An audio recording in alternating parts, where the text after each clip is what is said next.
로마서 22번째 시간입니다. 오직 의인은 믿음으로 말미암아 살리라. 제목만 봐도 굉장히 중요하겠죠, 오늘.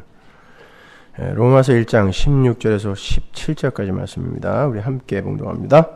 내가 복음을 부끄러워하지 아니하노니 이 복음은 모든 믿는 자에게 구원을 주시는 하나님의 능력이 됨이라. 첫째는 유대인에게요 또한 헬라인에게로다.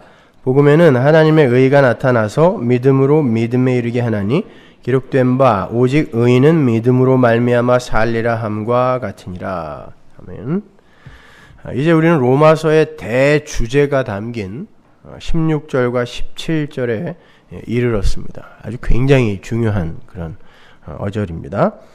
여기까지가 로마서 서론이에요. 이제 이후로는 지금까지 우리가 공부한 서론의 내용들이 구체적인 예들을 통해서 다시 설명되는 거거든요. 따라서 여러분이 로마서 서론을 잘 공부하셨다면 앞으로 펼쳐질 로마서의 구체적 내용에 대해서 별 어려움이 없이 잘 이해하실 수 있으실 겁니다. 그렇게 로마서의 서론은 사활을 걸 만큼 중요해요. 그래서 그렇게 길게 제가 거의 반년 이상을 로마서 서론만 갖고 물고 늘어진 거죠. 그 중에서도 오늘 우리가 공부할 16절과 17절이 로마서 서론의 핵심 내용입니다.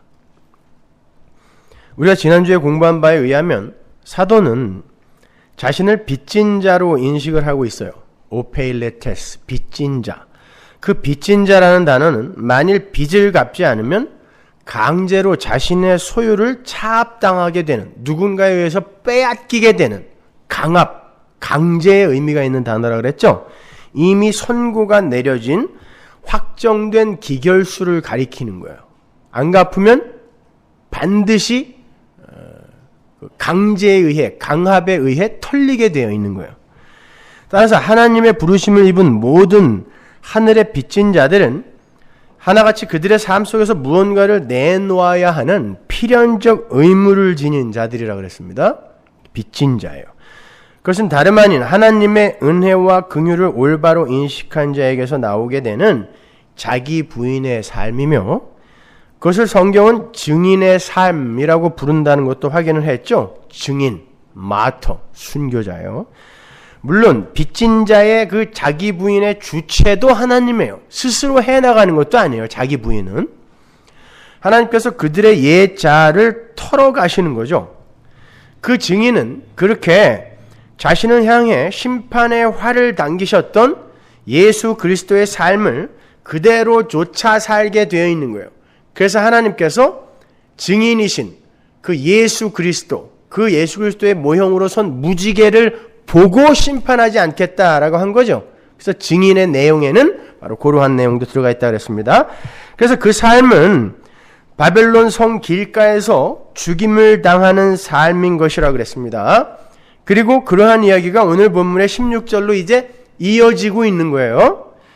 개역 성경에는 빠져 있지만 원어 성경에는 16절 앞에 그리고 17절 앞에 가르, 왜냐하면 이라는 접속사가 들어가 있어요. 그게 빠져 있어요. 사도는 지금 자신이 빚진 자로밖에 살 수 없는 필연적 이유에 대해서 설명을 하는 거예요. 나는 빚진 자야. 왜냐하면 나는 빚진 자의 삶을 살 수밖에 없는데, 왜냐하면 이렇게 지금 설명을 하는 거란 말입니다. 근데 그 첫 번째 이유가 뭐예요? 내가 복음을 부끄러워하지 않기 때문이라 그래요. 이러한 표현법은 사도 바울이 아주 즐겨 쓰는 고건법이라 그랬죠.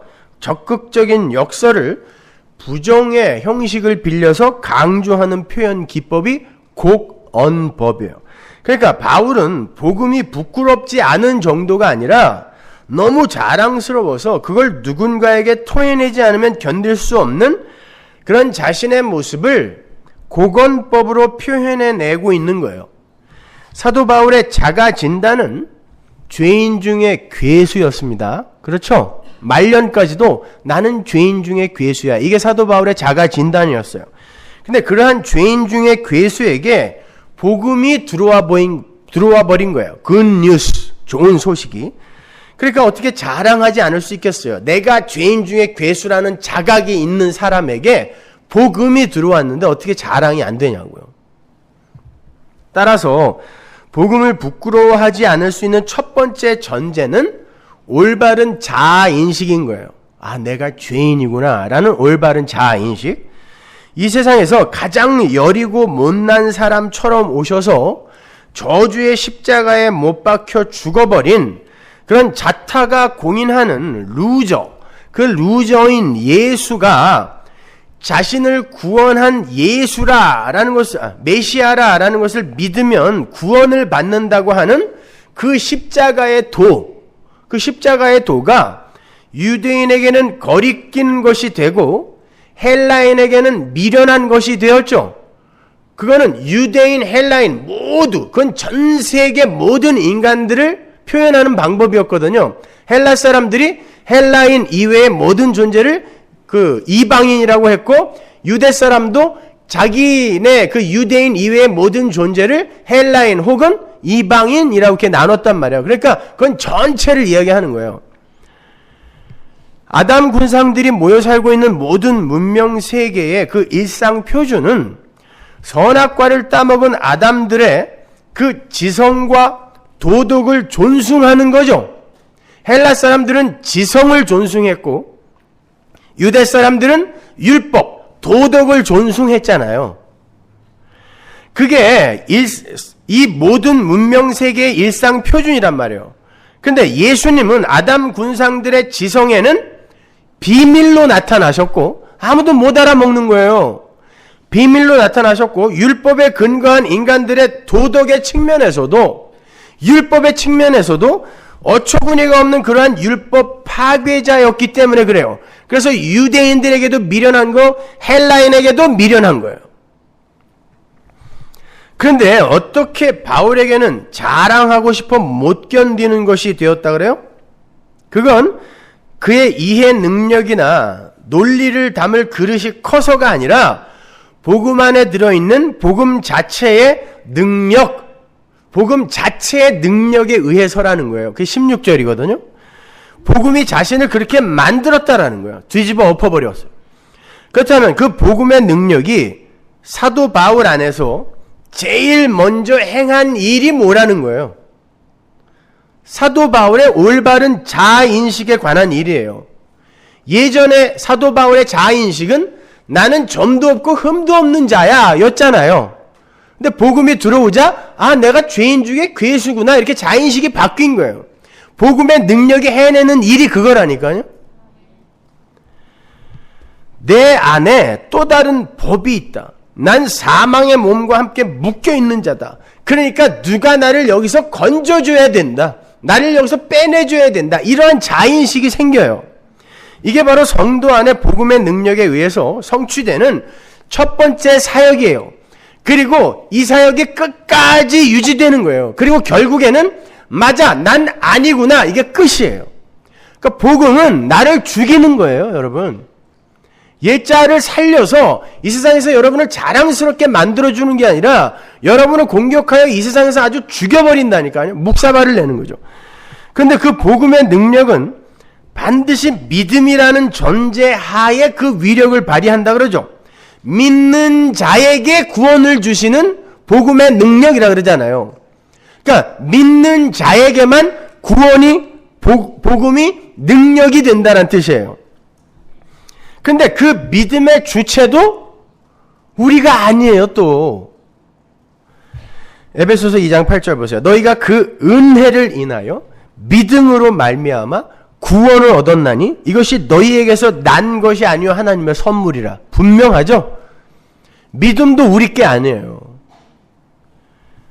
보시다시피 그 믿음의 전제는 은혜고 그 은혜의 수여자는 하나님이에요. 사도가 그걸 선물이라는 단어로 뭉뚱그려 표현하는 거예요. 선물. 그러니까 복음이라는 것이 성도에게서 필연적 행함을 끌어내는 능력, 그 능력을 발휘할 수 있는 전제는 믿음이라는 건데, 이게 오늘 본문 16절이에요. 믿음이라는 건데, 그 믿음은 은혜에서 격발이 되는 거고, 그 은혜는 하나님의 선물이에요. 따라서 성도의 삶은 주체이신 하나님의 이끄심에 의해서 반드시 완료 지점으로의 지향성을 갖게 되는 거예요. 그래서 성도가 이 세상에서 빚진 자로 증인으로 살게 되는 거예요. 계속 털리는 거란 말입니다. 내놔, 안 내놔? 너 빚졌는데 왜 안 내놔? 이렇게 강압적으로. 그게 오페일레테스인 거예요. 근데 그 증인이라는 단어는 순교자라는 단어라 그랬죠? 똑같은 단어예요. 증인, 순교자. 너희가 땅끝까지 이르러 내 증인 되리라. 이 말은 땅끝으로 가면서 매일 죽을 거야. 이런 뜻이에요. 순교할 거야. 그래서 계시록에서 모든 성도를 순교자라 그래요. 따라서 하나님의 은혜를 받은 이들은 반드시 이 세상에서 육적 자아의 죽음이라는 관문을 통과하게 되어 있는 거예요. 생각해보세요. 믿음이라는 단어가 그 단어 자체가 주체의 전의를 말하는 거예요. 내가 내 삶의 주체로 살 때에는 나 자신이 믿음의 대상이 되죠. 내가 주인이고 내가 주인공이니까 날 믿어야죠. 내 주먹을 믿어라. 이게 그 말이에요. 내가 주체란 말이에요. 믿음의 대상이 나예요. 근데 그 믿음의 대상이 이제 타자로 상정이 될 때 그때 주체가 그 대상에게로 전이가 되는 거예요. 그게 바로 자아의 죽음이에요. 그러니까 믿음이라는 단어 자체가 자아의 죽음을 이미 내포하고 있는 단어란 말입니다. 그래서 다른 일을 믿게 되는 거예요. 내가 죽으니까. 믿음을 선물 받은 성도는 그렇게 자아를 부인당하고 하나님 절대 의존의 상태로 밀려 내려가게 되는 거예요. 그렇게 하나님에 의해 털리며 사는 게 빚진 자의 삶이고 증인의 삶인 거예요. 내가 내 자아의 확장으로 붙들고 있던 모든 종류의 그 내 소유, 뭐가 있어요? 돈, 일, 가족, 건강, 이웃, 이딴 거. 이런 것들을 강제에 의해서 털리게 되는 거예요. 망하고 병 걸리고 이런 류의 그런 털림이 아니라 거기에 대해서 마음이 끊어진다는 뜻이에요. 점점. 그게 오페일레테스 빚진 자예요. 그러나 그렇게 다 털리고 난 그 자리에 진짜 풍요이신 하나님이 채워지는 거예요. 그것을 하나님 절대 의존의 상태라고 하고 그것을 다른 말로 구원이라 그래요. 내 것이 내 존재의 확장으로 쌓아놨던 내 것이 다 털리면 하나님이 그 안에 들어오기 시작하는데 그 하나님이 꽉 차게 되면 하나님으로 내가 살게 되고 그 하나님으로 행복하게 되는 거예요. 그걸 하나님 절대 의존 상태라 그래요. 그게 하나님 나라의 존재들의 존재 양식이에요. 그것이.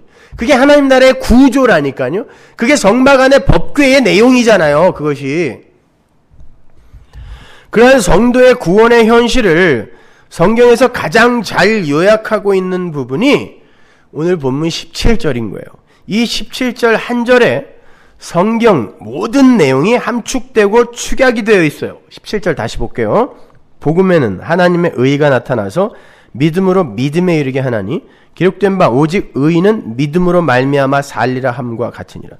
자, 지금까지 로마서 1장에 그 15절을 갖고 21번의 설교를 했는데 그 서론의 설교 21편이 전부 이 17절을 설교하기 위한 초석이었다고 해도 과언이 아닐 정도로 이 구절은 중요해요.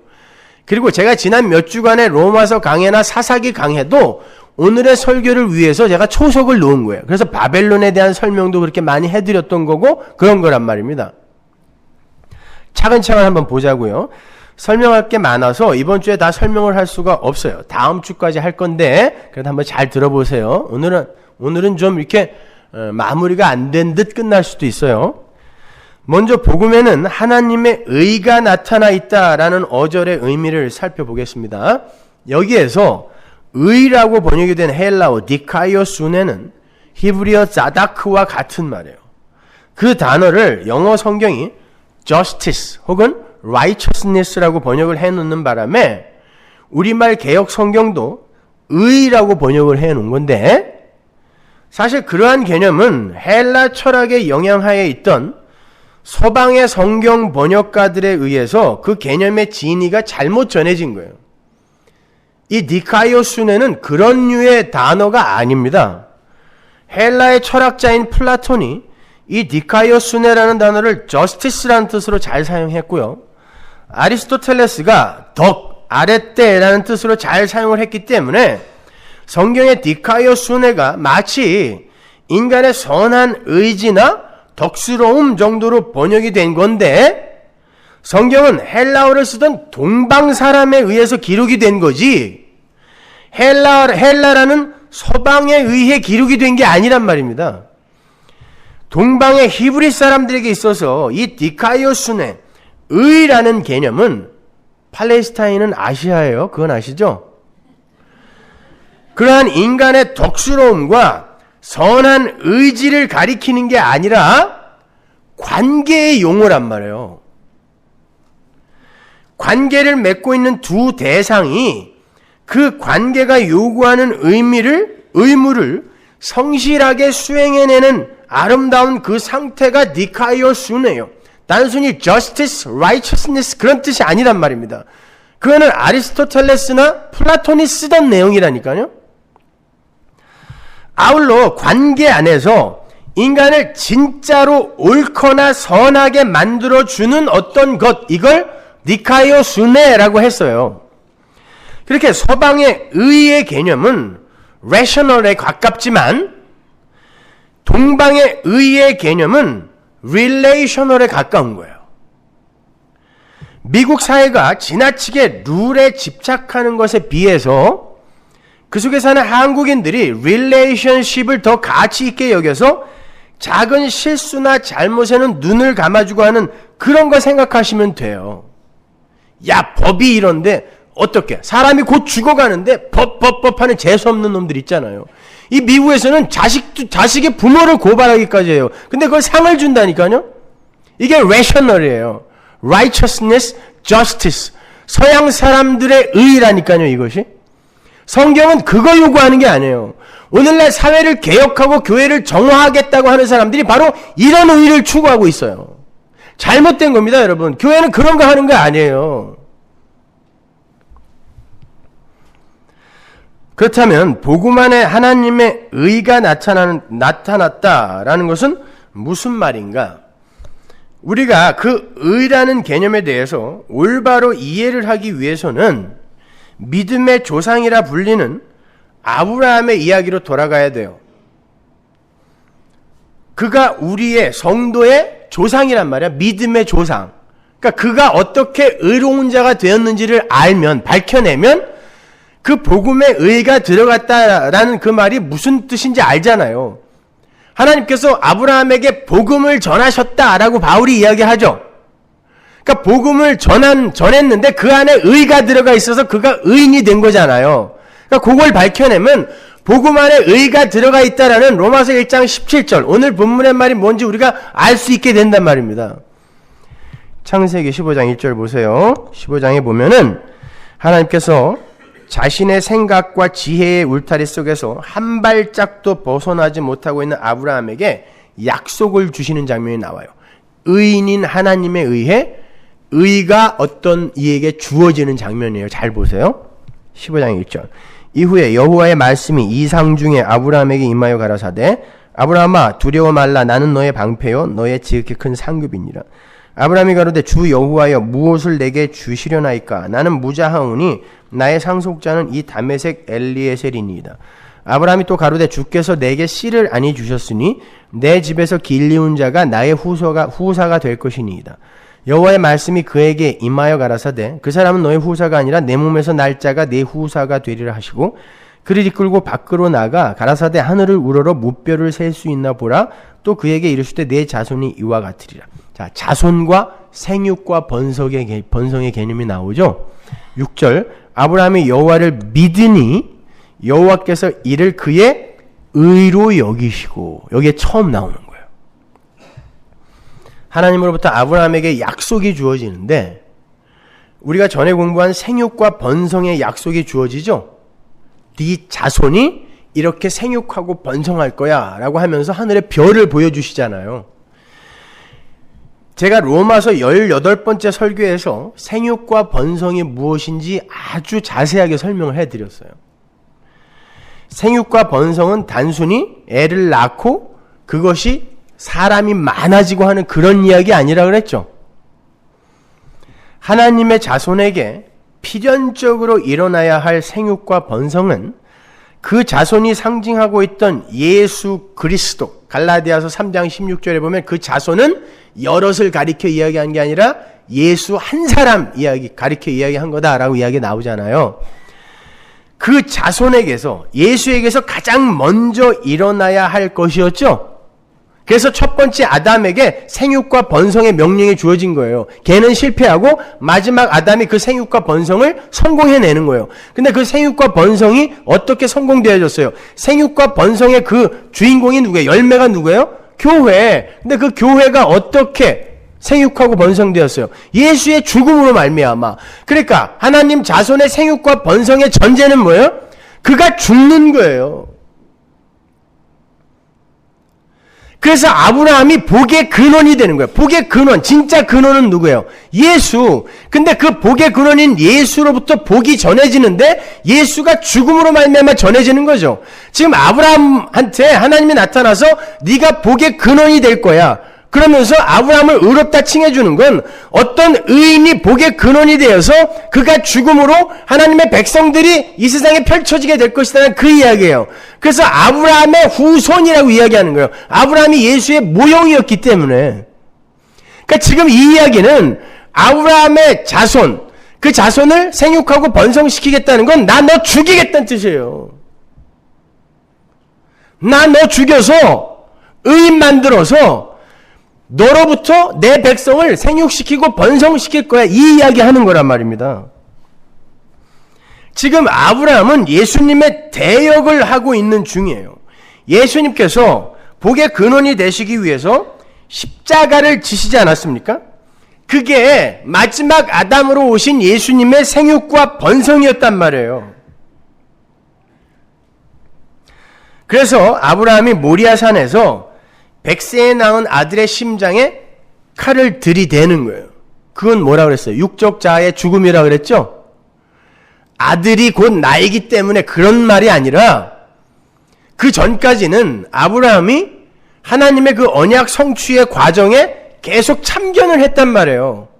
하나님, 내가 죽으면 안 되니까 내 마누라를 팔아서라도 내가 살을게요. 왜? 하나님의 언약이 성취돼야 되니까. 내 후손이 하늘의 별처럼 바다의 모래처럼 많아질 거라고 했는데 내 죽으면 안 되니까 내가 도와드릴게요 하고 마누라 팔아먹은 거야. 그건 아브라함의 인간적인 희생이었다니까요. 그렇게 참견하고 나서다가 2번이나 팔아먹었어요. 거기다가 자기 이스마엘을 낳기도 하죠. 자기가 뭔가 도우려고 하는 거예요. 그 언약 성취에.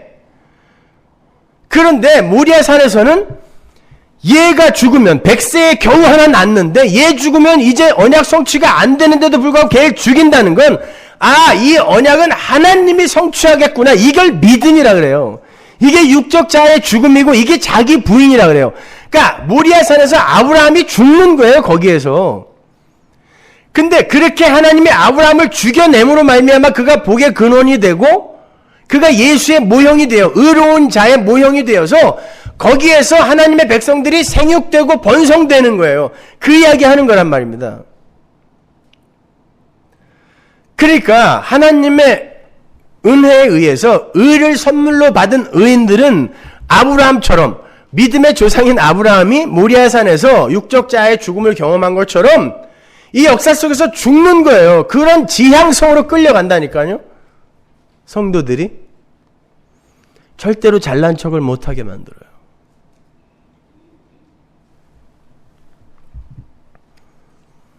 그러니까 믿음과 함께 그 동전의 앞과 뒤처럼 꼭 붙어 있어야 하는 게 바로 자기 부인이에요. 난 아니구나. 내가 죄인 중에 괴수구나. 라는 그거. 바로 그걸 야고보가 행함이 있는 믿음이라 그런 거예요. 착한 일 많이 하는 믿음이 아니라 아브라함처럼 하나님께 나를 전부 드리는 믿음. 그러니까 어떤 면에 있어서 그건 착한 일을 많이 하는 행함이 아니라 착한 일이, 진짜 착한 일이 나오지 않는 자기의 모습을 보면서 처절하게 하나님의 도우심을 구하는 그걸 행함이라 그런다니까요. 근데 성화주의자들은 그걸 착한 일이라고 그래요. 그래서 착한 일 많이 안 하는 성도는 가짜다. 이런 말이 어디 있어요 도대체. 예수님은 죄인 부르러 왔다는데 성경을 가르치는 놈들은 반대로 가르치고 있다니까요.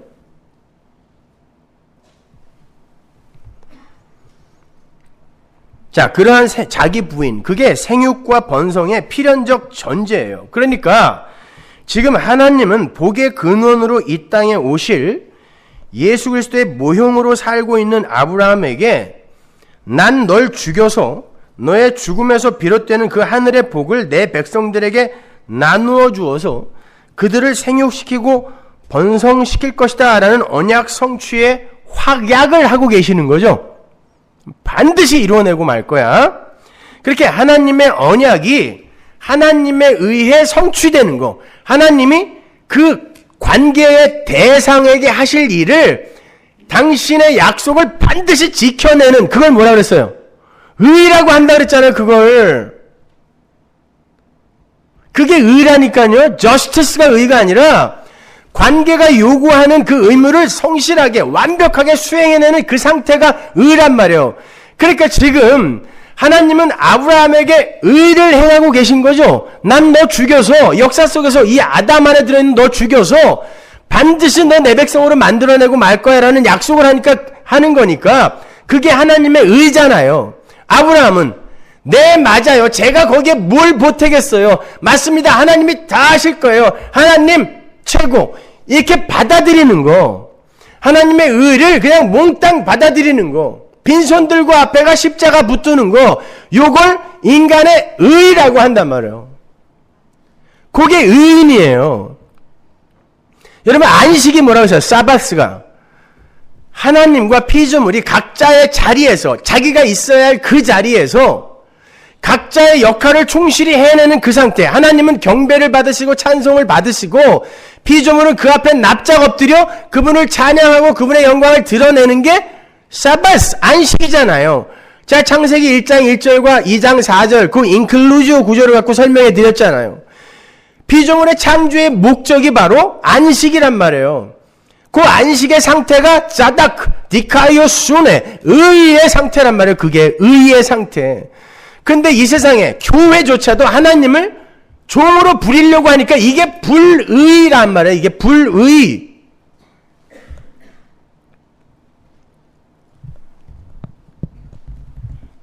자, 그렇게 하나님의 행위에, 의의 행위에 토를 달지 않고 온전히 그 하나님의 일하심 앞에 순종하는 것.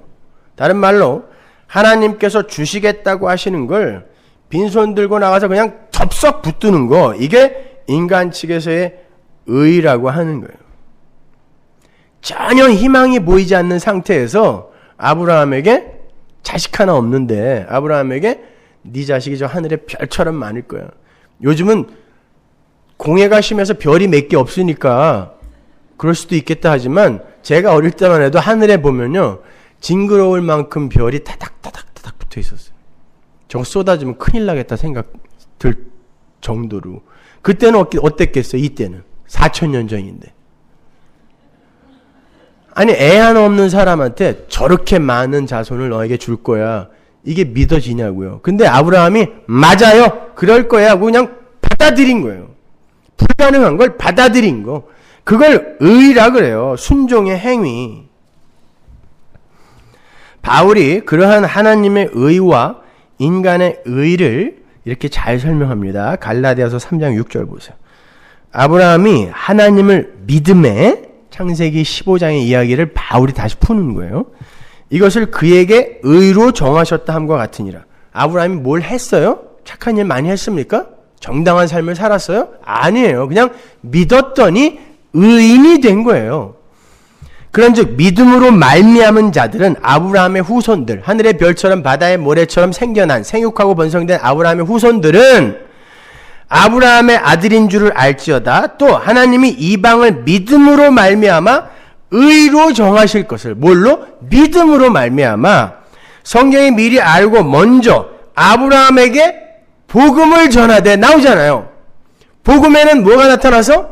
하나님의 의가 나타나서 아브라함이 복음을 받았다니까요. 하나님으로부터. 근데 그 안에 하나님의 의가 들어가 있어요. 너 죽여서 반드시 내가 내 백성으로 완성해내고 말 거야.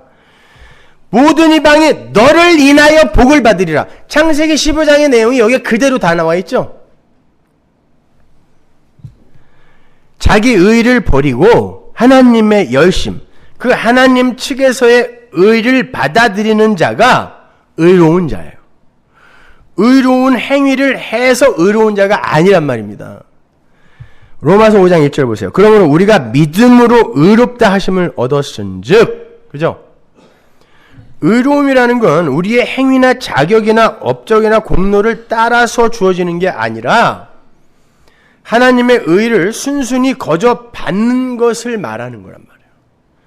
그 약속을 믿는 거예요. 지금 내 꼴을 보면 절대 그게 이루어지면 안 돼요. 어떻게 내가 하늘의 왕이 돼요? 지금 내 꼴을 내가 아는데. 여러분도 지금 여러분의 자아인식이 그렇잖아요. 당장이라도 그냥 확 목매달고 싶지 않아요? 더러워서 확 죽여버리고 싶지 않아요? 아침에 일어날 때마다 이거 할복을 해서 이 안에 있는 죄를 어떻게 다 끊어낼 수 없을까? 막 이런 생각 안 들어요? 또 나만 나쁜 놈 되네.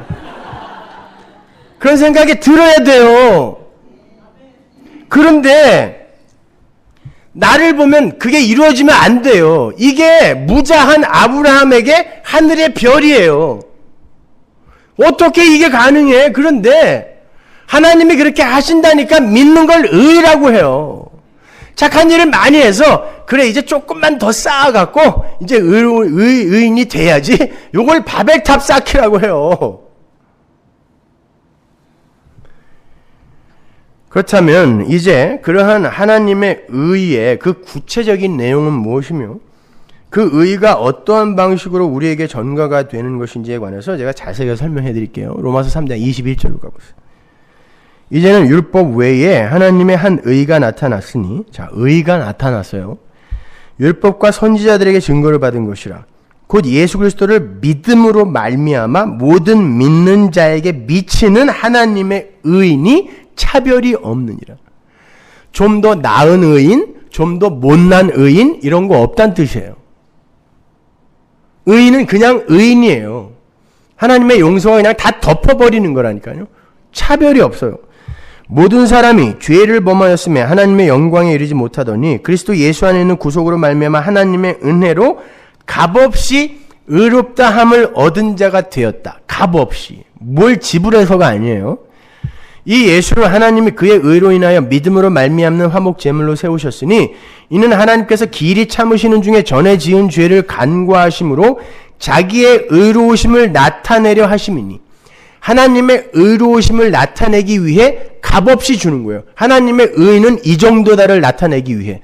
그러니까 그걸 받는 걸 인간의 의라고 한단 말이에요. 근데 내가 면목 없이 어떻게 그걸 다 받아? 내가 뭔가 내 인생에 좀 책임을 져야 되지 않겠어? 그리고 목매달아 죽은 게 유다라니까요. 그걸 마귀라 그래요. 인간적인 면에서 봤을 땐 유다가 남자답죠. 베드로는 나쁜 놈이고 금방 하나님을 저주하면서 욕했으면서 그건 빨리 죽여라고 이야기했다는 거예요. 욕 몇 마디 했다는 게 아니라 야 죽여, 니들 얘기대로 저건 죽어 마땅한 놈이니까 죽여라고 이야기했다는 거예요. 근데 금방 떡얻어 먹으면서 내가 사랑하는 거 알잖아요. 요걸 의라고 한다니까요. 나는 내 안에서는 하나님에 대한 사랑이 못 나오는 거 아시잖아요. 그러니까 하나님이 날 사랑해서 그걸 덮어야 되는 거예요. 그러니까 하나님이 내가 하나님 사랑한다라는 거, 내가 어떤 존재인지 하나님이 아시잖아요. 요게 의란 말입니다. 곧 이때 자기의 의로우심을 나타내사 자기도 의로우시며 또한 예수 믿는 자를 의롭다 하려 하심이니라. 그런즉 자랑할 때가 어디뇨? 있을 수가 없느니라. 무슨 법으로냐 행위로냐 아니라 오직 믿음의 법으로니라. 그러므로 사람이 의롭다 하심을 얻는 것은 율법의 행위에 있지 않고 믿음으로 되는 줄 우리가 인정하노라. 하나님의 한 의가 나타났는데 디카이오스네, 그 의의 내용이 율법과 선지자들에게 증거를 받은 거래요. 그게 요한복음 1장에 나오죠. 45절. 빌립이 나다나엘을 찾아 이르되 모세가 율법에 기록하였고 여러 선지자가 기록한 그 일을 우리가 만났으니 요셉의 아들 나사렛 예수니라. 그게 누구예요? 예수. 그 의가 예수란 말이에요. 그 하나님의 의는 그냥 값없이 받는 거예요. 거기에 자기의 의를 보태려고 하는 것 자체가 죄예요. 왜냐하면 하나님의 의를 당신의 백성들에게 거저 주시는 이유가 자기의 의로우심을 나타내려 함인데, 그 25절이죠. 그런데 거기에 인간들이 뭔가를 보태겠다고 나서게 되면 하나님께서 온전하게 나타내시려 하는 하나님의 의가 폄하된단 말이에요. 그게 온전한 건데 누군가 거기에다 자꾸 뭘 보태려고 한다라는 것 자체가 그 의가 온전치 못하다는 걸 자꾸 증명해내려고 하는 시도가 된단 말입니다. 그러니까 알미니언주의 같은 건, 보편구원론 이런 건 마귀의 신학인 거예요.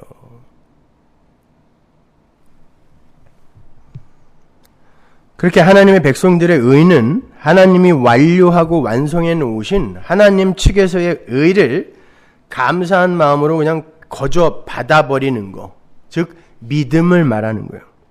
이유가 뭐라고요? 하나님의 의의 온전함을 증거하기 위해 피조물의 의는 완전히 부정되어야 되기 때문에 그래요. 그래야 하나님의 의가 온전한 게 되잖아요. 그 누구도 하나님의 의 앞에서 자랑을 하지 못하게 하기 위해서예요.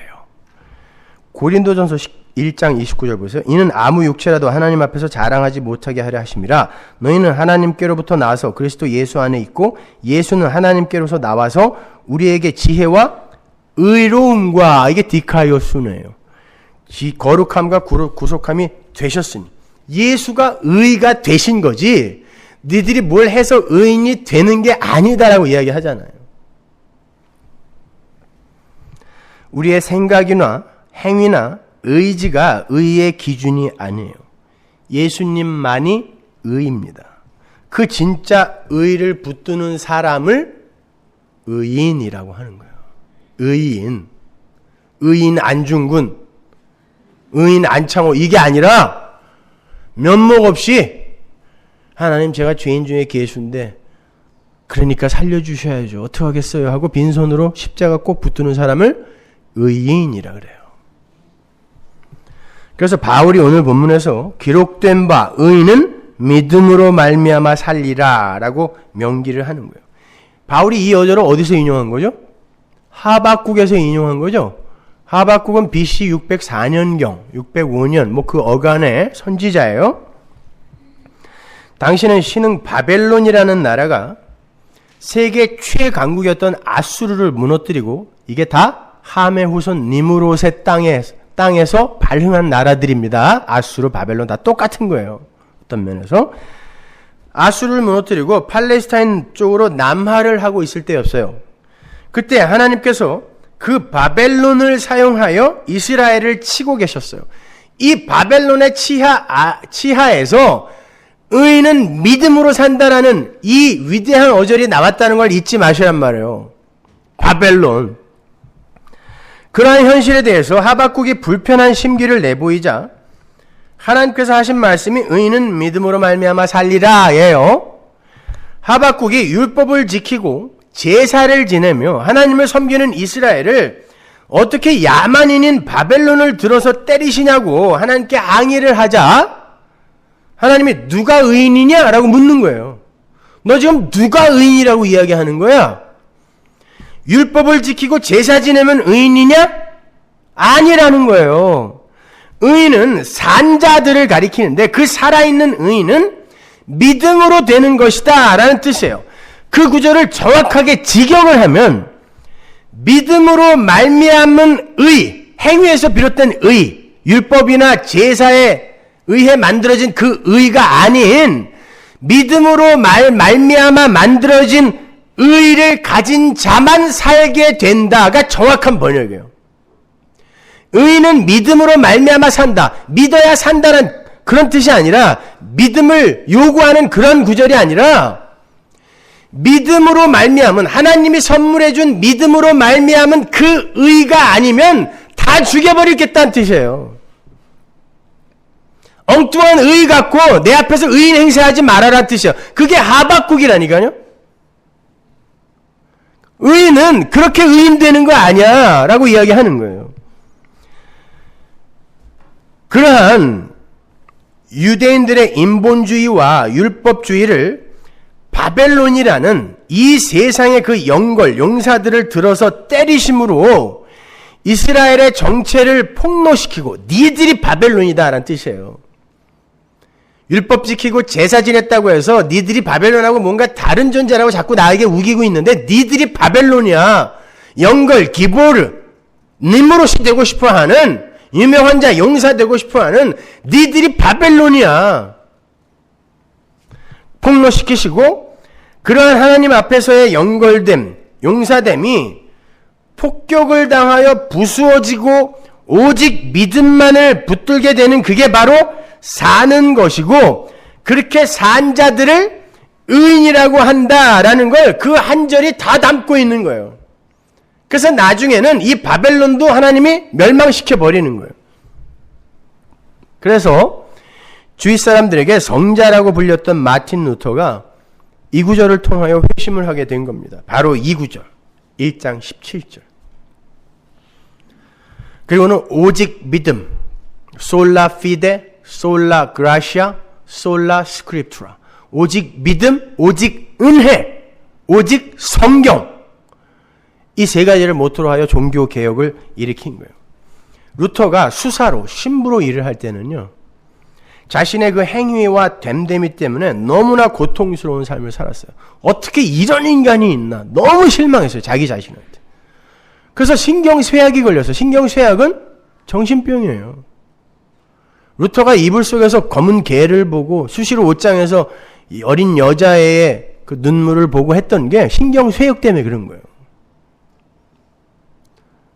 얼마나 고민을 했으면, 신앙의 문제로 얼마나 고민을 했으면.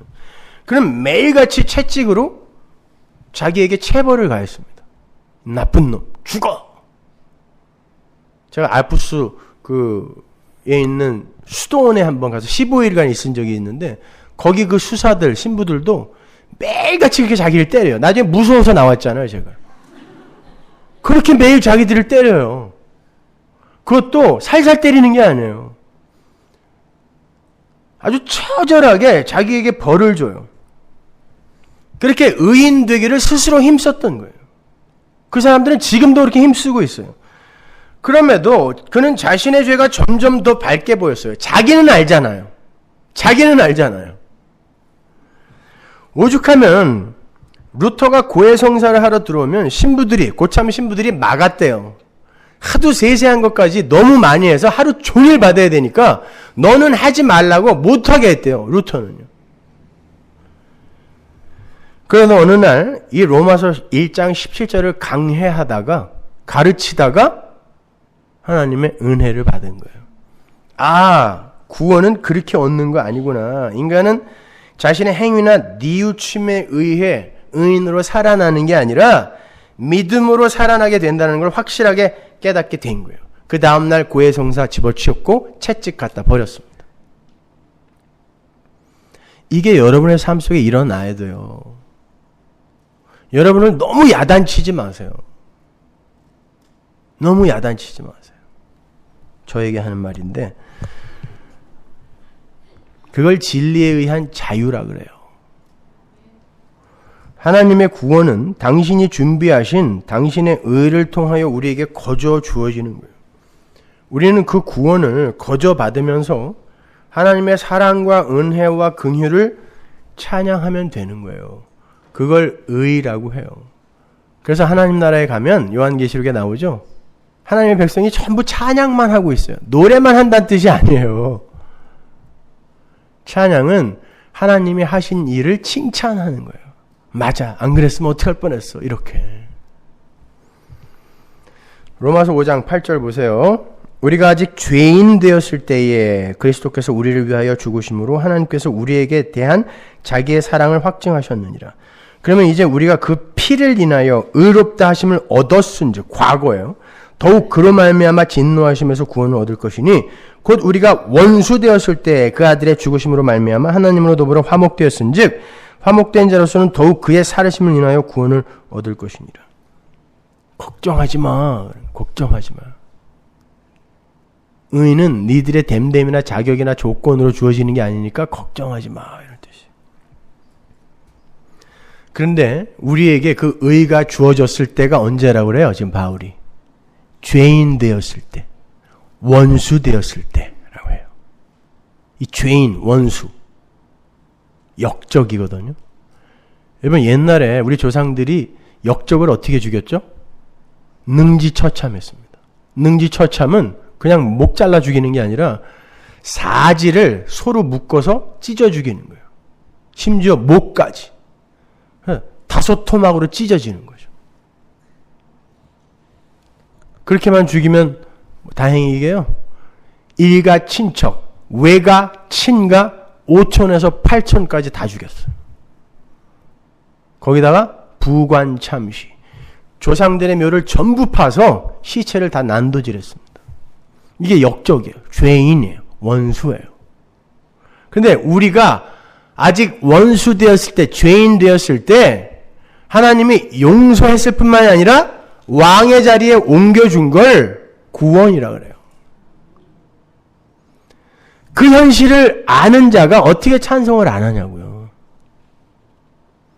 이걸 모르니까 엉뚱하게 이거 해주세요, 저거 해주세요. 마치 그게 기독교인 양 헛소리들 하고 앉아있는 거예요. 여러분 거기에 무슨 차별이 있어요? 조금 나은 역적, 조금 못난 역적 이런 게 있어요? 역적은 다 능지처참입니다. 그런데 그 위에 하나님의 은혜가 거저 쏟아 부어지는 거예요. 성도는 내가 역적 맞습니다. 내가 왕이신 하나님을 배신하고 나라는 우상 섬기려고 했던 자 맞습니다라는 자인식이 바로 있어야 돼요. 그게 역적이에요. 하나님이 가장 싫어하는 죄가 그거라니까. 딴 거 아니에요. 뭐 살인, 간음, 도둑질. 인간들이 도덕과 윤리와 사회법으로 만들어놓은 그런 걸 죄라고 생각하지 마세요. 내가 하나님 말고 나를 사랑하는 게 죄라니. 그게 역적이에요. 근데 우린 여전히 그렇게 살고 있잖아요. 근데 이미 묵시 속에서 완료된 그 현실 때문에 우리가 면목 없이 그 소망이라는 걸 붙드는 거예요.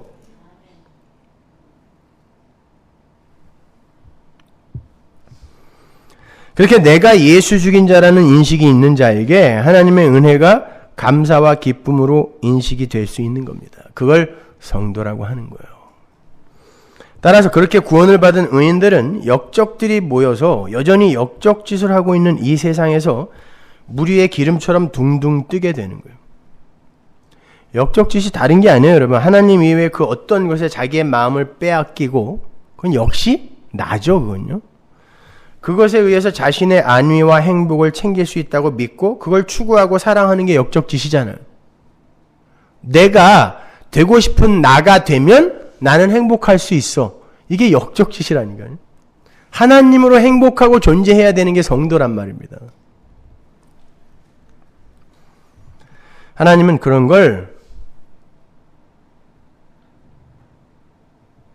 멸망받을 일이라고, 멸망받을 자들이라고 이야기를 하셨어요.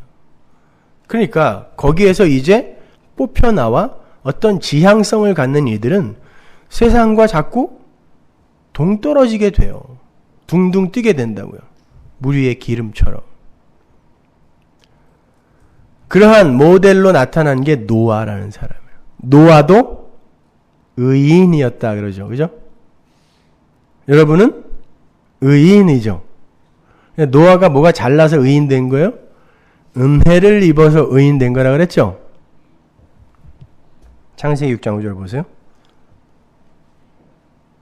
자, 이제 믿음에서 비롯된 의에 의해 살아난 자들의 삶은 과연 어떻게 진행이 되어지는가로 지금 넘어가는 거예요. 5절. 여호와께서 사람의 죄악이 세상의 관영함과 그 마음의 생각의 모든 계획이 항상 악할 뿐임을 보시고 땅 위에 사람 지으셨으면 한탄하사 마음에 근심하시고 가라사대 나의 창조한 사람을 내가 지면에서 쓸어버리되 사람으로부터 육축과 기는 것과 공중의 새까지 그리하리니 이는 내가 그것을 지었으면 한탄함이니라 하시니라. 그러나 노아는 여호와께 은혜를 입었더라. 노아의 사적은 이러하니라. 노아는 의인이요 당세에 완전한 자라. 완전한 놈이 그래 홍수 뒤에 술 먹고 뻘거벗고 자요? 이 완전은 다른 의미의 완전입니다. 묵시 속에서의 완전이에요. 하나님의 약속 안에서의 완전. 그가 하나님과 동행하였으며, 자, 의인은 하나님과 동행을 한다라고 이야기하는 거예요, 지금. 근데 그 동행이 뭐냐면, 하나님의 함께 하시면서 그의 옛자를 죽여가는 동행이라는 걸 아셔야 돼요. 동행하시면서 여러분이 원하는 걸 다 이루어주고 해결해주는 동행이 아닙니다.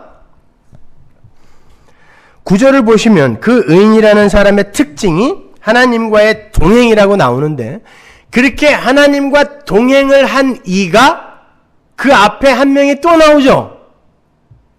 죽음을 보지 않고 하늘로 간 누구? 에녹이잖아요. 창세기 5장 24절 보세요. 에녹이 하나님과 동행하더니, 똑같은 단어예요. 하나님이 그를 데려가심으로 세상에 있지 아니하였더라. 에녹은 지금 의인인 하나님의 백성을 모형하고 있는 거죠. 그가 하나님과 동행을 하여 그의 삶 속에 어떤 일이 일어나니까 그가 죽음과 상관없는, 사망과 상관없는 자가 되더라. 단순히 이 세상에서 육적 죽음을 경험하지 않은 것, 그게 뭐가 그렇게 대단해요, 여러분? 그가 아플까봐 그렇게 무서워하는 거예요? 왜 이렇게 무서워하는 거예요? 그 정도가 아니라 사망의 문제에서 해결된 자라는 의미에서 에녹이 죽음을 보지 않고 간 거란 말입니다. 이렇게 하나님과 함께 동행을 하면서 하나님이 그 속에서 무언가를 행하시는 그 자들을 지금 의인이라고 하는데, 그러한 하나님과의 동행을 히브리서가 어떻게 표현을 하는지, 설명을 하는지 한번 보시란 말이에요. 의인의 삶이 어떤 건지. 히브리서 11장 5절. 믿음으로 에녹은, 자, 하나님과 동행한 의인이에요. 죽음을 보지 않고 옮기었으니 하나님이 저를 옮기심으로 다시 보이지 아니하니라. 저는 옮기우기 전에 하나님을 기쁘시게 하는 자라 하는 증거를 받았느니라. 이게 하나님과 동행하는 자의 삶 속에서 나와야 되는 유일한 열매죠. 하나님을 기쁘시게 하는 자. 그럼 또 속으로, 그래, 그러니까 헌금도 많이 하고 봉사도 많이 하고 착하게 살아야 하나님이 기뻐할 거 아니야. 또 이러지 말란 말이에요. 그렇게 하나님을 기쁘게 하는, 하나님과 동행하는 의인은 어떻게 하나님을 기쁘게 하는 의인이 되는지 바로 그 밑에 절이 나온단 말입니다. 6절 보세요. 믿음이 없이는 기쁘시게 못하나니 오직 믿음만이 하나님을 기쁘게 하는 일이 되는데, 그 믿음이라는 것 자체가 내가 나에 대한 신뢰를 완전히 놓는 육적 자아의 죽음, 자기 부인이란 말입니다.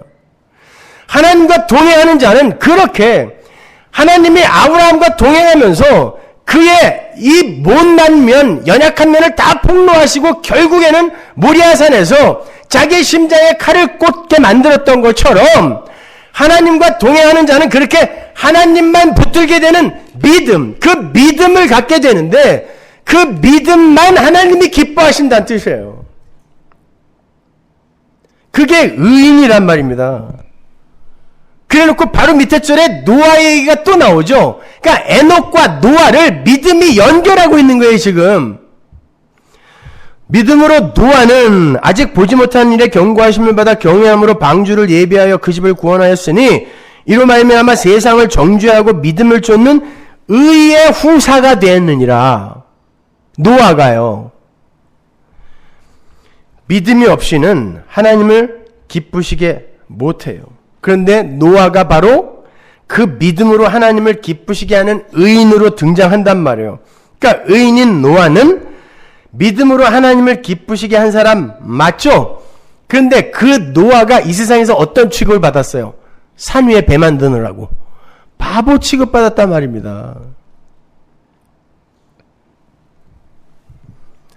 그래서 베드로가 의인들의 그 고난의 현실을 설명하면서, 그게 베드로전서 3장이잖아요. 3장, 4장. 의인들의 고난의 현실을 설명하면서 예로 노아를 드는 거예요. 노아.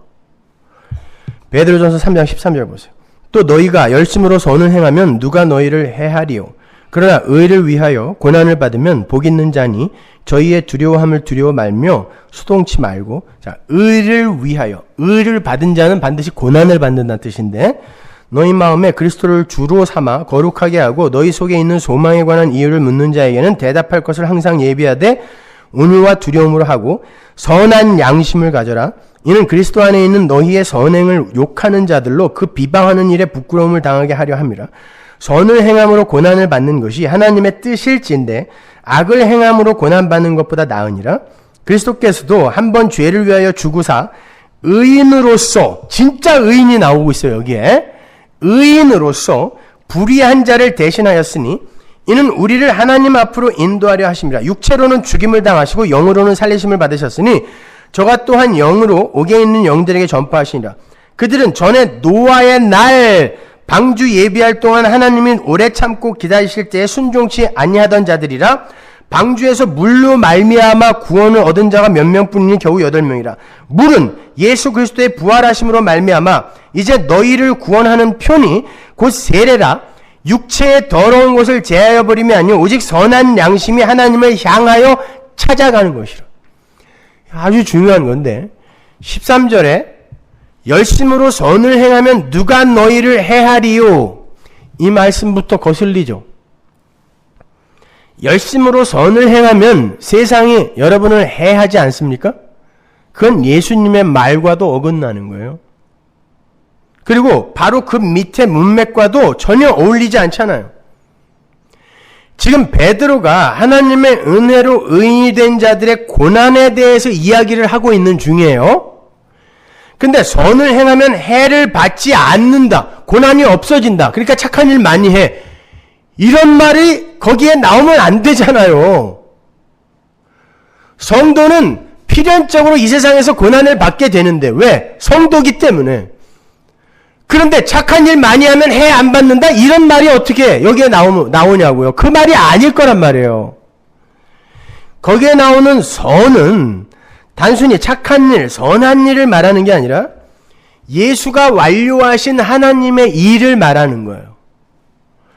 그 선이라는 단어는 하나님의 첫 창조 때 매 날마다 후렴구처럼 붙어있던 보시기에 좋았더라, 토브라는 단어를 바울이 인용해다 쓴 거라고 그랬죠. 그러니까 창조의 단어란 말이에요. 선이라는 단어 자체가 토브, 하나님의 그 새 창조의 언어란 말입니다. 빌립보서 1장 6절 보세요. 너희 속에 착한 일을 시작하신 이가, 이게 선이에요. 그리스도 예수의 날까지 이루실 줄 우리가 확신하노라. 여기에서의 착한 일이 뭐죠? 하나님이 우리 안에서 시작하신 착한 일. 구원, 새 창조를 이야기하잖아요. 그건 반드시 완료될 것이다. 그건 하나님의 대표적 속성이고 하나님 나라의 존재의 메커니즘이자 삶의 원리예요. 그래서 예수님은 그 선이라는 단어를 하나님께 국한시켜 버리세요. 자기가 희생을 해서 원수를 살려내는 게 선이거든요. 새롭게 창조해내는 게 선인데 그게 하나님 나라 모든 존재들의 삶의 원리예요, 그게. 근데 그건 원래 하나님 거란 말이에요. 그래서 그 선이라는 건, 선한 일이라는 건 하나님의 언어예요. 피조물들에게 통용되는 언어가 아니란 말입니다. 마태복음 19장 17절 보세요. 예수께서 가라사대 어찌하여 선한 일을 내게 묻느냐? 선한 이는 오직 한 분이시니라. 내가 생명에 들어가려면 계명들을 지키라. 여기서는 예수님의 존재론적인 그런 이야기를 하는 게 아니에요. 존재론적 상태를 이야기하는 게 아니에요. 예수님이 선하지 않다라는 게 아니라 내가 하나님이야, 선한 하나님인데 너 진짜 내가 선한 하나님인 줄 알고 나한테 선하다 그러는 거야? 묻는 거예요. 선은 하나님 거라 그러는 거예요, 지금. 근데 베드로는 그 선한 일이 성도에게서도 일어난다라고 기술을 하고 있죠. 그 말은 엄밀히 말해서 하나님이 시작하신 선한 일이 성도의 삶 속에서 드러난다라는 거지, 성도가 선한 일을 할 수 있다는 뜻이 아니에요. 하나님이 그 성도의 삶 속에서 선한 일, 구원의 일을 시작하시면 그 삶이 이제 성도의 옛자가 죽어가고 그 안에 사는 예수가 드러나는 모양으로 지향성을 갖게 되는데, 그 자들은 마귀가 절대 참수할 수 없다가 선한 일을 행하는 자는 해를 받지 않는다라는 의미란 말입니다. 그것이요. 하나님은 반드시 당신의 약속을 성취할 거니까 그게 뭐라고 했어요? 그게 의란 말이에요. 하나님의 의. 이해가 안 가시면 여러 번 들으세요. 그게 하나님의 의예요. 의예요. 그래서 그 하나님의 의가 그 사람 속에 일단 인트로저 뚫고 들어가 버리면 그 어떤 것도 그를 해할 수가 없어요. 이게 로마서 8장의 이야기란 말이에요. 그 무엇도 너희들을 하나님의 사랑에서 끊어낼 수 없다. 그것은 성도 안에서 일어나는 십자가의 그 실제화, 즉 자기 부인의 현실과 새 생명을 잉태하고 출산하게 되는 신앙생활의 여정을 총칭하는 거예요. 그게 선을 행함이에요. 예수에게서 일어난 일이 역사 속 성도에게서 그대로 일어나게 된단 말이에요. 그래서 선을 행하다에 그 행하다라는 그 단어가 모방자, 추종자, 미메테스라는 단어가 쓰인 거예요. 거기에 명사가 쓰였어요. 미메테스. 그 단어가 뭐 어디서 쓰였냐면 고린도서에서 쓰였는데 11장 1절. 내가 그리스도를 본받는 자 된 것 같이 너희는 나를 본받는 자들아. 본받는 자, 이게 미메테스예요. 그러니까 성도는 예수가 가신 그 삶의 궤적을 그대로 쫓아가게 돼요. 그래서 배신도 당하고 모욕도 당하고 가족들에게 버림도 받고 결국 십자가에서 죽는 거예요. 모리아산 위에서 죽는 거예요. 모리아산은 무슨 산? 신의 산. 신의 산 위에 뭐가 있어요? 예루살렘 성. 예루살렘 성에 뭐가 있어요? 골고다. 거기서 죽는 거란 말입니다. 그래서 거기에 미메테스가 쓰인 거예요. 선을 행하다. 예수님이 행하신 선의 모방자. 그는 절대 해를 받지 않는다. 이게 선을 행하면 해가 없다란 뜻이에요.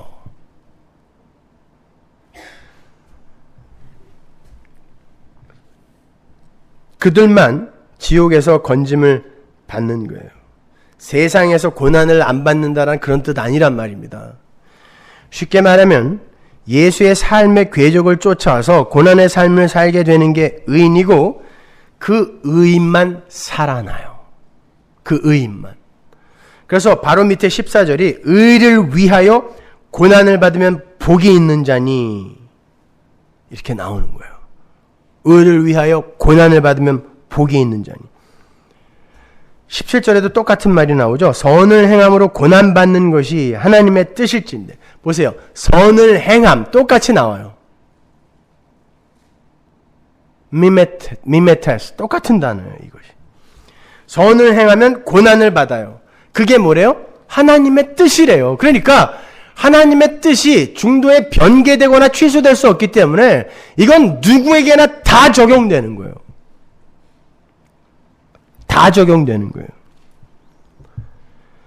그런데 그러한 구원의 현실, 피조물의 육적 자아가 하나님의 은혜로 폭격을 당해서 이 역사 속에서 죽고 하나님이 주시는 하늘의 생명력으로 다시 살아나야 하는 그 성도의 십자가의 삶을 이해하거나 수긍하는 자가 없다는 거예요. 그래서 유대인에게는 미련한 거예요. 헬라인에게도 거리끼는 게 되는 거예요. 누가 그걸 알아먹겠니? 그래서 그 복음을 노아가, 의인인 노아가 의를 전파했다고 그래요. 그걸 복음을 전했더니 아무도 안 듣고 딱 8명 방주 속으로 들어오더라. 그 이야기 하는 거예요. 베드로가 지금요. 노아가 이 방주 안으로 안 들어오면, 예수 안으로 안 들어오면 다 죽어. 그러니까 니들이 뭐 하려고 하지 말고 일로 그냥 들어와. 뭐 가져오지도 마. 음식 내가 다 준비했어. 하나님이 그러잖아. 노아야 네가 다 준비해. 그러잖아요. 예수가 다 준비한 거예요. 내가 다 준비했어. 그러니까 그냥 들어와. 그런데 아무도 안 들어오더라니까요. 딱 8명 들어왔다. 베드로가 그 이야기 하는 거예요. 근데 노아가 어떻게 그들에게 의를 전파했죠? 성령에 의해. 그래서 영으로 오게 있는 자들에게 하나님 예수님이 전파했다 그러는 거예요. 예수님이 지옥에 내려갔다는 뜻이 아니라. 베드로후서 2장 5절 보세요. 옛 세상을 용서치 아니하고 오직 의를 전파하는 노아가 뭘 지어놨다고요? 의를 전파했다고요. 왜? 의인이니까.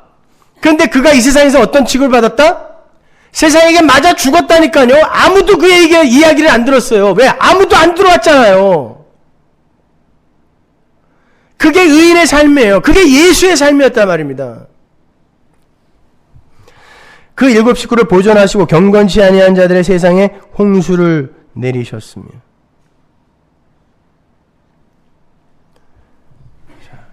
그들에게는, 세상 사람들에게는 하나님을 떠난 이 역사의 그 실체와 이 지옥 같은 좀비들의 무덤인 이 역사의 실체와 그 역사 속에서의 그 고난의 그 현실, 하나님의 은혜를 떠나면 이렇게 된단다라는 것이 감지가 안 됐기 때문에 그들이 왜 우리가 여기서 나가야 돼? 왜 여기서 피해야 돼? 이러고 안 들어온 거란 말이에요. 노아네는 왜 들어왔어요?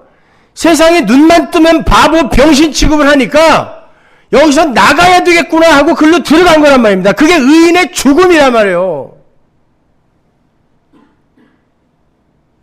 그들만 들어간 거예요. 방주 속으로. 그게 여러분의 인생 속에서 나타나는 거라니까요. 그래서 성경이 그들이 심지어 홍수에 쓸려 내려가면서 죽으면서까지도 내가 지금 왜 죽고 있는 거지를 몰랐다는 거예요. 마태복음 24장 37절. 홍수 전에 노아가 방주에 들어가던 날까지 사람들이 먹고 마시고 장가들고 시집가고 있으면서 홍수가 나서 저희를 다 멸하기까지 깨닫지 못하였으니. 왜 이런 일이 나에게 일어나는 거야? 쓰나미 현장에서 발견된 시체들이 가방하고 폐물을 끝까지 손에 꼭 붙들고 있더래요. 뭐예요? 이게 뭐야? 왜 나한테 이런 일이 일어나는 거야? 모르는 거야. 그러니까 여전히 여기를 붙드는 거예요. 내가 의존하고 있는 거예요. 내 생명을 이 가방에. 세상이 그렇다니까요. 몰라요. 못 알아먹어요. 아무리 이야기해도 복음을 못 알아먹는단 말입니다. 그래서 20절을 보면 노아와 그 가족들을 물에서 구원했다라고 이야기하지 않고 물로 구원했다 그래요. 여러분 이런 데다 동그라미를 쳐놔야 돼요. 성경을 진짜 잘 읽는 사람들은 이런 데 동그라미가 쳐져 있어요. 집에 가서 반드시 치세요. 20절 보세요. 그들은 전에 노아의 날 방주 예비할 동안 하나님이 오래 참고 기다리실 때에 순종치 아니하던 자들이라 방주에서 물로 말미암아 구원을 얻은 자가 몇 명뿐이니 겨우 8명이라. 디휘다토스라는 이 단어는 by water, from water 아니라니까요. by water. 그 물은 죄를 진멸하고 잘라버리는 용도로 심판의 도구로 하나님께서 쓰신 거잖아요. 그럼 우리는 거기서 건져지는 걸 구원이라고 알고 있었잖아요. 그런데 성경은 그 물로 두들겨 패서 구원한다라고 이야기를 하고 있다니까요. 지금 by water라고. 사람들은 그렇게 이 세상의 이 실체가 그들에게 이렇게 감지가 되면 재수가 없다고 생각하지, 야 이거 하나님이 진노하시면 큰일 나겠구나라고 그걸 하나님으로 연결하지 않는다는 뜻이에요. 근데 하나님의 백성들은 그걸 심판의 현실로 인식을 하게 되고, 야 여기서 빨리 빠져나가야 되는 거구나 라고 그 물에 의해 구원을 받으라는 것입니다. 그게 성도의 역사 속 현실인 거예요. 그 물이 하나님의 진노 아래 놓여있는 자들에게는 저주의 물이 되는 거고, 하나님의 백성들에게 부어지면 죄와 어두움을 발라내는 용도로 쓰여지는 거예요. 노아는 120년 동안 계속 저주의 물을 받았던 거예요. 세상으로부터. 바보 취급 당하면서, 그것도 120년, 10년, 20년은 참을 수 있을 거예요. 50년, 60년, 100년이 됐는데도 비가 안 와. 그때 그가 어떤 생각을 했을까요? 거기다가 먹고 살아야 돼. 그리고 또 방주에서 쓸 양식도 또 저축해야 돼. 죽도록 일하고 와서 또 죽도록 배줘야 돼. 세상 사람들은 또 죽도록 욕을 해. 이게 물이란 말입니다. 근데 역사 속에서 물을 맞았더니 진짜 저주의 물이 내려오니까 방주가 그를 덮더라는 거예요. 그게 의인들의 현실인 거란 말입니다, 여러분. 창세기 9장 11절 보세요. 내가 너희와 언약을 세우리니 다시는 모든 생물을 홍수로 멸하지 아니할 것이라. 여기서 홍수가 지금 뭔가를 멸하는 것으로 등장하죠. 여기서 멸하다라는 이 단어가 cut off예요. cut off. 쪼개다, 자르다. 이게 창세기 15장에 나오는 재물이 쪼개지다 해서 그 단어예요. cut off. 근데 이 단어가 cut off, 뭘 자르다, 이 단어가 뭐라 그랬어요? 언약이잖아요, 언약. 그게 할례란 말입니다. 자르다, 쪼개다, 이게 다 할례, 언약. 같은 말인 거예요. 근데 그 저주의 물을 예수, 방주가 막고 십자가에서 cut off, 쪼개진 거예요. 그게 창세기 15장이 십자가에서 현실화된 거란 말입니다. 하나님이 쪼개져 버린 거예요. 그 언약의 현장에서 하나님께서 재물을 쪼개놓고 이 언약이 지켜지지 않으면 이 쪼개진 재물 사이로 지나간 자가 쪼개지는 거야 라고 언약을 해놓고 하나님 혼자 지나가시잖아요. 그건 내가 쪼개지겠다는 뜻이에요. 그게 레인보우란 말입니다. 저주의 활 내가 맞을 거야 라는 뜻이란 말이에요. 그게 무지개 언약이잖아요. 그 역사 속에서 하나님의 백성들에게 그 물이 그대로 부어지는 거예요. 그리고 그 예수 그리스도의 십자가가 성도의 삶 속에서 그대로 실제화되어 나타나는 거예요. 그래서 베드로가 물에 의해 구원받은 노아라고 이야기하는 거예요. 물에 의해 구원받은 노아. 베드로가 그 물을 어떻게 설명하나 보세요. 베드로전서 3장 21절. 물은 예수 그리스도의 부활하심으로 말미암아 이제 너희를 구원하는 표니 곧 세례라. 육체의 더러운 것을 제하여버림이 아니요 오직 선한 양심이 하나님을 향하여 찾아가는 것이라. 물은 선한 양심이 하나님을 향하여 찾아가는 것이라 그래요. 그게 세례래요. 세례는 뭐죠? 할례가 뭐예요? 쪼개지는 거예요. 할례. 할례의 정신을 그대로 담고 있는 게 세례잖아요. 나의 옛사람은 십자가에서 죽었고 쪼개져 죽었고 물에 빠져 죽었고 그래서 물을 머리에다 뿌리는 거예요. 가슴에다 안 뿌리고 여기까지 물이 찼다는 뜻이야. 난 죽었습니다. 물에 빠져 죽었고 이제 하나님의 은혜로 새 사람이 되었다라는 것을 고백하고 공포하는 게 세례잖아요. 그러니까 세례라는 것 자체가 죽음을 내포하고 있는 거예요. 옛자의 죽음. 그런데 그 물이 무엇을 하느냐 하면 선한 양심이 하나님을 향하여 찾아가게 하는 거라 그래요. 그 번역도 잘못된 거예요. 그 구절은 선한 마음이 하나님만을 간구하게 하는 것이란 뜻이에요. 그 에페로테마라는 단어가 무엇을 향하여 찾아가다라는 뜻이 있는 게 아니라 간구하다, 호소하다라는 뜻이에요. 따라서 물은 성도로 하여금 하나님만을 찾아서 그분께 간구하게 만드는 하나님 절대 의존자 만들기의 도구인 거죠. 그러면 그 선한 양심은 뭘까요? 선한 마음. 에스겔서 36장에 나오잖아요. 새 언약에서 새 마음 주겠다. 그 에스겔서 36장의 이야기를 베드로가 그대로 갖다가 쓰고 있는 거예요. 여기에다가요. 36장 25절 보세요. 맑은 물로 너희에게 뿌려서 너희로 정결케 하되 곧 너희 모든 더러운 곳에서와 모든 우상을 섬김에서 너희를 정결케 할 것이며 또 새 영을 너희 속에 두고 새 마음을 너희에게 주되 이게 선한 마음이에요. 선한 양심. 너희 육신에서 굳은 마음을 제하고 부드러운 마음을 줄 것이며 또 내 신을 너희 속에 두어 너희로 내 율례를 행하게 하리니 율례를 행하게 한다는 말은 하나님께 순종하는 자, 하나님을 사랑하는 자로 만들겠다는 뜻이죠. 내가 내 규례를 지켜 행할지라. 하나님께서 이스라엘을 생육하고 번성할 자로 만들겠다라고 그 위에서 말씀하시죠. 제가 전에 18번째 설교에서 설명해 드렸잖아요. 그 위에서 내가 이스라엘을 생육하고 번성하게 만들 거야.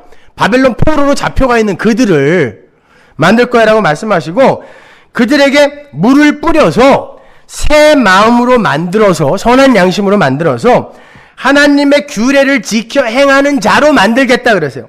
하나님의 규례를 행하는 거 하나님 사랑하는 거예요. 그게 베드로서에서의 에페로테마예요. 여기도 물이 나오고 선한 양심이 나오고 하나님의 규례를 지키는 이야기가 나오죠. 근데 그 물이 우리에게 선한 마음을 갖게 하는데 성령이 개입을 해요. 그러니까 성령이 오셔서 우리의 이 옛 마음, 옛 자아를 부수어 갈아엎으시고 새 마음으로 만들어서 야, 이 세상에서 다른 거 의지하면 안 되는구나. 하나님만을 의지해야지. 이게 바로 성령에 의해 새 마음이 되어 하나님만 사랑하는 자가 되는 에스겔서 36장의 새 언약이란 말입니다. 되게 중요한 건데 그 이야기를 물은 선한 양심이 하나님을 찾아가게 만드는 데 사용되는 거야 라는 거예요. 그게 뭐예요? 물이? 고난. 그래서 베드로 전서의 고난의 이야기에 이 물이 나오는 거고 이 물 이야기가 노아의 홍수 사건에서부터 계속 연결되고 있는 거란 말입니다. 따라서 여러분의 인생에는 그 물이 반드시 들어와야 돼요. 그래서 역사 속에서 여러분이 그 심판을 경험하셔야 돼요. 그래서 예수님도 바로 너희에게 줄 그 물이 바로 성령이다라고 이야기한 거예요. 요한복음 7장 38절 나를 믿는 자는 성경의 이름과 같이 그 배에서 생수의 강이 흘러나리라 하시니 이는 그를 믿는 자의 받을 성령을 가리켜 하신 말씀이라. 그 물이 성령이란 말이에요. 근데 성령이 와서 죄에 대하여 의에 대하여 심판에 대하여 책망하고 가르치면서 야 진짜 네가 붙들어야 될 의가 뭔 줄 알아? 하나님의 의야 하고 우리의 자아를 부정시키고 부인시켜 가는 거란 말입니다. 성경은 다 한 이야기 하고 있는 거예요. 이렇게요. 한 가지 이야기, 예수 이야기. 그렇게 하나님의 심판의 물에 의해서 오히려 역사 속에서 심판을 당하지만 오히려 그것으로 소생하게 되는 걸 리바이벌, 부흥이라 그래요. 하박국 3장 2절 보세요. 여호와여 내가 주께 대한 소문을 듣고 놀랐나이다. 여호와여 주는 주의 일을 이 수년 내에 부흥케 하옵소서. 이 수년 내에 나타내시옵소서. 진노 중에라도 긍휼을 잊지 마옵소서. 부흥이라는 단어가 여기 딱 하나 나오거든요. 부흥이라는 단어는 수가 많아지게 하고 세력이 커지게 해주옵소서 이런 말이 아니에요. 그래서 함부로들 부흥해야 하는 거예요. 부흥회는 나 죽여주세요라는 뜻이에요. 여러분이 아시다시피 의인은 믿음으로 말미암아 산다라는 말의 그 진원지인 이 하박국은 바벨론과 유다의 공동 심판에 관한 이야기예요. 하나님께서 바벨론을 들어서 유다를 치시겠다고 하시면서 누가 의인이냐? 의인은 믿음으로 사는 자가 의인이다 라고 말씀하신 후에 그 유다를 치기 위해 세운 바벨론도 다 사용하신 이후에는 용도 폐기할 거라고 하박국 2장에서 말씀하시죠. 저놈들도 다 죽일 거야. 걱정하지 마. 그런다고요. 근데 그곳에도 의인은 믿음으로 산다라는 말이 또 나와요. 보세요. 하박국 2장 4절. 보라 그의 마음은 교만하며 그의 속에서 정직하지 못하니라. 그러나 의인은 그 믿음으로 말미암아 살리라. 바벨론은 이런 놈인데 의인은 믿음으로 말미암아 산단다라고 이야기하고 있어요. 이 말은 바벨론 안에 유다 들어있고 유다 안에 바벨론이 들어있다라는 그런 말이에요. 그러니까 하나님은 유다 안에 바벨론을 완전히 진멸하시고 믿음에 의한 의로 그들을 살려내시겠다라고 말씀하시는 거예요. 그걸 부흥이라 그래요. 그래서 수년 내에 우리를 부흥케 해달라는 그 초원 바로 밑에 하나님께서 대만에서 오시고 바란산에서 오신다라는 그 어절이 기록되어 있는 거예요. 그건 뭐냐면 하나님이 심판을 하시기 위해 임재했던 산이란 말이에요. 거기는요. 다 죽였다. 다 죽었어. 이런 뜻이에요. 그러나 그 과정을 통과한 자가 믿음으로 말미암아 사는 거, 그게 구원임을 보여주는 거란 말입니다. 그 부흥이라는 단어는 히브리어 그 하야의 그 피엘 동사예요. 강의형 동사라 그래요. 히브리어에 있는 그 말은 거의 죽었던 걸 은혜로 소생시키다, 살려내다라는 그런 뜻이란 말입니다. 그러니까 부흥이라는 건 죽음, 그 없음인 자들에게 그 없음과 죽음의 실체를 체휼케 하여서 있음으로 살려내는 의의 행위를 말하는 거예요. 그러니까 하박국이 그러는 거예요. 하나님 이왕 하실 거면 빨리 오세요. 빨리 오셔서 죽여주세요 라는 뜻이에요. 빨리 오세요. 수년 내에 날 부흥케 하세요. 날 살려내세요 라는 뜻이에요. 어떻게? 바벨론으로 날 쳐서요. 그게 여러분의 신앙생활이에요. 누가 예수 믿으면 소원이 다 들어지고 병도 안 걸리고 문제가 해결된다 그래요? 그런 기독교 없어요, 여러분. 속지 마세요. 그런데 그러한 부흥, 생육과 번성은 어떤 한 대표의 희생으로 말미암아 그 안에 연합된 그의 가족들이 살아나는 십자가의 원리에 의해서 성취가 되는 거란 말이에요. 그래서 의인인 노아가, 의를 전파한 노아가 혼자 의롭다라고 이야기하는 거예요. 아브라함도 혼자 의로워서 복의 근원이 되어 그 복을 전한 자가 됐죠. 창세기 7장 1절 보세요. 여호와께서 노아에게 이르시되 너와 내 온 집은 방주로 들어가라. 왜? 네가 이 세대에 내 앞에서 의로움을 내가 보았습니다. 누가? 노아의 가족이 아니라 너가. 이게 의라니까요. 한 사람의 희생으로 말미암아 죽어야 할 자들이 살아나는 거, 그거 그냥 거저 받는 걸 의라 그래요. 어떻게 더 자세히 설명할까요? 이게 의란 말입니다. 이게 디카요 순회라는 말입니다. 모든 성도의 삶에서 그러한 십자가의 현실, 의의 현실, 복의 근원됨의 현실이 실제화되어 나타나게 돼요. 여러분이 하나가 죽어 다른 이들에게 의가 전파되는 그러한 그림이 여러분의 삶 속에서도 드러나요. 아닌 것 같은데 누가 나 때문에 의를 선물 받아? 그건 하나님이 하시는 거니까 그냥 여러분은 그 자리에서 그냥 살면 돼요. 근데 그 삶이 죽음의 삶이랍니다. 삶이란 말입니다. 그래서 교회를 아겔다마, 피밧이라고 하는 거예요. 그건 제가 다음 주에 설명해 드릴 텐데, 그래서 예수를 판 그 돈으로 나그네들의 무덤을 사는 거예요. 그 나그네들의 무덤이 교회예요. 여러분이 바로 이 교회에서 묻히는 거예요. 그렇게 죽어서.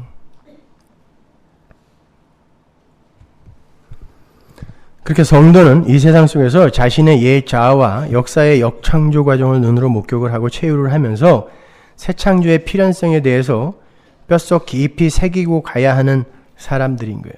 그래서 믿는 자에게 구원을 주시는 하나님의 능력이라고 하는 거예요. 믿는 자는 자신의 육적 자의 죽음을 경험하는 자거든요. 그들에게만 하나님의 능력이 나타나서 그들을 살려내는 겁니다. 어제 한참 설교 원고를 써 내려가던 중에 제자로부터 메일이 한 통 왔어요. 그 가구음악의 창시자라고 하는 에릭 사티라는 사람 아세요? 클래식 음악 작곡가인데 오히려 요즘에는 그 팝 쪽에서 더욱더 이 각광을 받아요. 참 신기하다 싶으리 많지 아주 적절한 예화거리가 당도한 거죠. 독립영화나 다큐멘터리 등의 백뮤직으로 잘 쓰이는 그 사티의 음악은요, 그야말로 가구 같은 음악이에요. 사람들이 방 안의 가구나 벽지를 특별히 신경을 써서 보지는 않지만 꼭 있어야 되는 거죠. 특별히 눈여겨보진 않지만 보긴 보잖아요. 필요한 거예요. 경청해서 듣지는 않더라도 귀에 들리는 그런 음악을 음악이라 그래요. 당신은 당신의 일을 하세요. 내가 이 음악으로 당신을 목 졸라서 이 음악 들어라고 끌고 가지 않을게요. 그러니까 당신은 당신 일 하세요. 나는 당신의 보조제로, 가구로 존재할게요. 이게 에릭 사티의 가구 음악이에요. 예술가가 자신의 작품을 그렇게 가구로 만든다는 건 이건 예술가의 자존심이 걸린 문제거든요. 근데 에릭 사티는 그렇게 했어요. 그래서 그의 음악을 틀어놓으면요, 음악이 켜있는지 안 켜있는지 몰라요. 그래서 제가 공부할 때도 켜놓는 음악이 그거예요. 그거는 음악이 흐르는지 안 흐르는지를 몰라요. 형식도 없고 계속 뭔가 음악이 나오는데, 그런데 차분해져요, 사람의 마음이. 사티라는 사람 자체가 드뷔시의 친구예요. 드뷔시에게 큰 영향을 준 사람이에요. 그만큼 천재성이 있는 사람이었는데도 그 에릭 사티는 그냥 가구처럼 살았어요. 문인들의 그 선술집에서 평생 샹송이나 팝 같은 거 연주하다가 가난하게 죽었어요. 근데 80년대인가요? 90년대인가요? 그때 갑자기 이 각광을 받기 시작했죠. 그때는 모차르트나 뭐 바하나 베토벤 좋아한다 그러면 굉장히 무식한 사람이었어요. 에릭 사티 좋아한다 그래야 그래도 음악 좀 아는구나 이렇게. 뭐 이도저도 다 모르는 여러분에게는 뭐 그렇게 감동적인 이야기가 아니겠지만 그 사람의 그 짐노패디는요, 제가 그 옛날에 그 김성수의 코팝스라는 방송을 기독교 방송에서 진행할 때 늘 멘트할 때마다 깔아놨던 그런 음악이에요. 그리고 그 제 노래 중에 그 너를 위한 사라방드라는 노래가 있는데 그 노래방에도 있어요. 그걸 제가 드뷔시의 노래에서 사라방드 부분을 딱 따서 노래를 만든 거거든요. 그게 사티가 드뷔시에게 영향을 준 부분이에요. 그것이. 그 사람의 인생이든 음악이든 그냥 전부 나그네예요. 가구예요. 그런데 그것으로 말미암아 다른 이들이 살아나요. 누가 이런 삶을 살고 싶어요. 근데 하나님이 우리를 그렇게 나그네로 밀어낸다니까요. 그게 여러분이 맡은 역할이에요. 이 세상 속에서. 그러니까 하나님이 하필 왜 나에게 이런 역할을 맡기셨는지 아각거리지 마시고 그냥 그 역할 잘 충실하게 수행하면서 가면 돼요. 하나님께서 가끔 그러한 사람들을 우리 주변에 이렇게 보여주는 건 성도들아 이게 니들의 삶이란다. 근데 예수 안 믿는 저 사람은 저렇게 살고 가는데 넌 뭐야? 왜 댕댕거려? 물으시는 거예요 우리한테요. 아니요, 그렇게 그냥 사는 게 맞아요. 이렇게 평범하게 있는 듯 없는 듯 이렇게 살아가는 게 맞아요. 우린 그렇게 하나님의 은혜에 의해서 우리 자신의 주체성과 존재성을 차압당하고 벽지처럼 가구처럼 타자를 위해서 은은하게 존재하다가 하나님 나라의 주인공으로 사는 거예요. 이 세상에서 주인공 되려고 하지 마세요. 그게 진짜 하나님 나라 백성의 삶이에요. 다음 시간에 to be continue. 기도하겠습니다. 하나님의 은혜를 감사합니다. 아버지 하나님, 우리는 그렇게 하나님의 의에 의해 의로운 자가 된 자들입니다. 그렇게 면목 없는 의를 선물 받은 이들이 이 세상 속에서 뭘 자랑하겠습니까? 그리고 그러한 자들이 이 세상 속에서 어떻게 주인공인 삶을 삽니까? 역사의 주인공도 하나님이시고 하나님 나라의 주인공도 하나님이시라는 거 잊지 말고 더 낮아지게 하옵소서. 더 겸손해지게 하여 주옵소서. 예수님의 이름으로 기도합니다. 아멘.